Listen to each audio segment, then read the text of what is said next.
In Libya, there is a fresh political crisis that has broken out.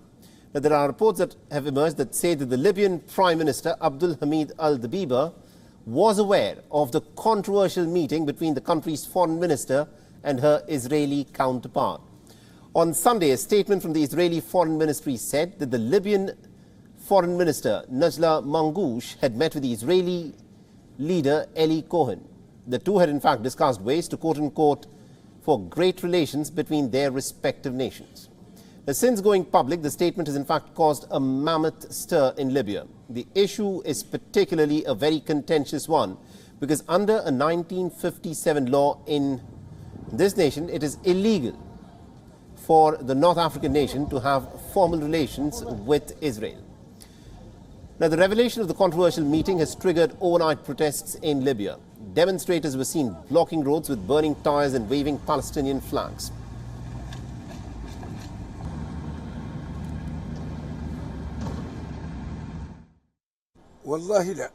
Of course not. Honestly, we are against normalization.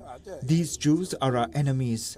They displaced the Palestinian people and treat them with no mercy and are not giving them any part of their rights. We condemn this meeting with Israel, especially if the normalization was planned and if this meeting really happened and it is not staged or something, then honestly, this is not acceptable to Libyans.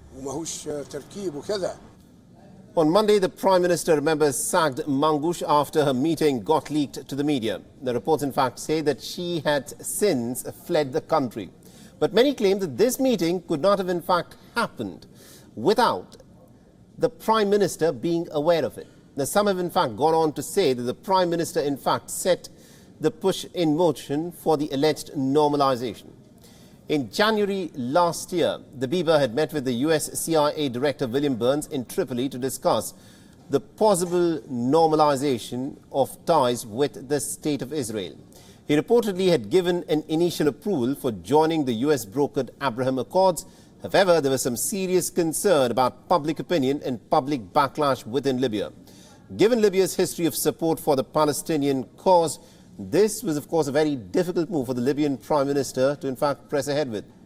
Now, the Dbeibah is the head of the Tripoli-based Government of National Unity in Libya. It is backed by the West. During a time when the country is, in fact, reeling under an internal political crisis, the dispute over the controversial meeting has now added fuel to fire by giving ammunition to the Prime Minister's critics. This at a point in time when the future of his interim government is already in question. WION is now available in your country. Download the app now and get all the news on the move.